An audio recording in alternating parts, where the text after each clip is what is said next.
La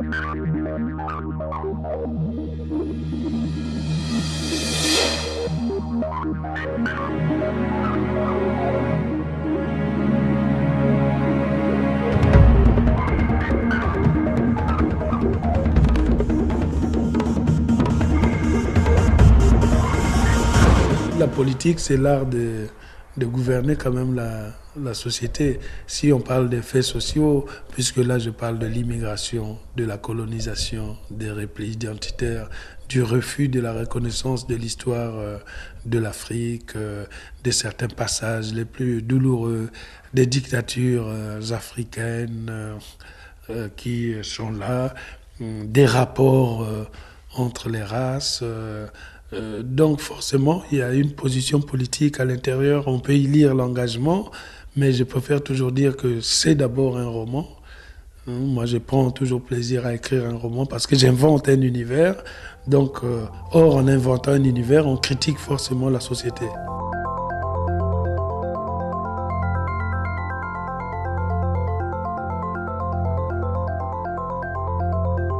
Il faut être un personnage exceptionnel. Ce n'est pas la couleur de peau qui décide l'élection d'un président, mais c'est le parcours individuel qui fait qu'on a l'étoffe d'un président. Donc si un jour, une personne de couleur a un parcours atypique, individuel, percutant, je pense que les Français ne voteront pas la couleur de peau, mais ils voteront quelqu'un qui peut-être incarne l'espoir, qui peut-être va apporter le changement. Mais pour cela, il faut que cette personne ait la conscience que même si elle est de couleur, elle n'a pas la couleur locale en France, eh ben, il faut qu'il décide de vivre pour la France et mourir pour la France. Pourtant, lorsqu'il le fallait, je remettais les pendules à l'heure, je faisais tomber les murs en béton qu'elle avait dans son esprit, et ce n'était pas une sinécure. Elle était certaine, comme Roger, que nos ancêtres à nous, c'était les braves Gaulois, et qu'on était tous des petits-fils nègres de Vercingétorix. Quand on lit Black Bazar, et quand on tombe sur le personnage Monsieur Hippocrate, au premier abord, on se dit « Oh là là !» Il va encore nous ressortir les clichés sur le pauvre blanc raciste qui vit dans un immeuble avec des immigrés qui ne le supportent pas. On a déjà vu ça, c'est de la caricature. Mais ça devient plus intéressant lorsque, dans la chute, on se rend compte que Monsieur Hippocrate, le raciste, en fait, c'est un noir qui a pris toute l'idéologie raciste de la France, de l'Europe, et la déverse sur une autre personne de couleur. Donc c'est aussi tirer la sonnette d'alarme sur le fait qu'il existe un racisme à l'intérieur des Noirs.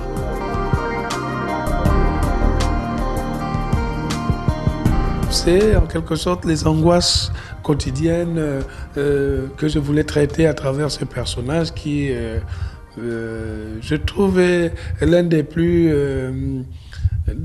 gâtés aussi du roman, hein, dans ce sens que lui, il a l'air d'un sage, il parle.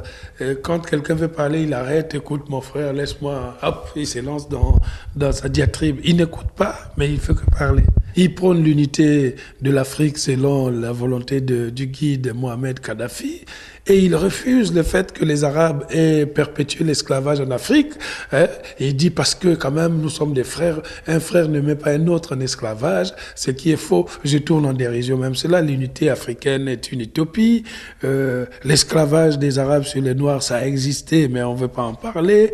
Donc c'est un bavard qui déverse quand même quelque chose. C'est moi qui lui ai appris que ce Tarzan musclé et blond qu'elle aimait depuis son enfance et qui sautait avec aisance de liane en liane en compagnie des animaux sauvages n'était en fait pas le roi des animaux.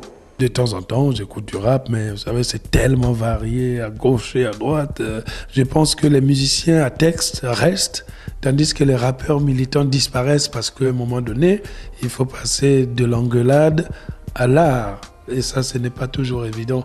Donc, j'écoute toujours cette musique avec intérêt, mais je préfère les musiciens qui ont vraiment du talent.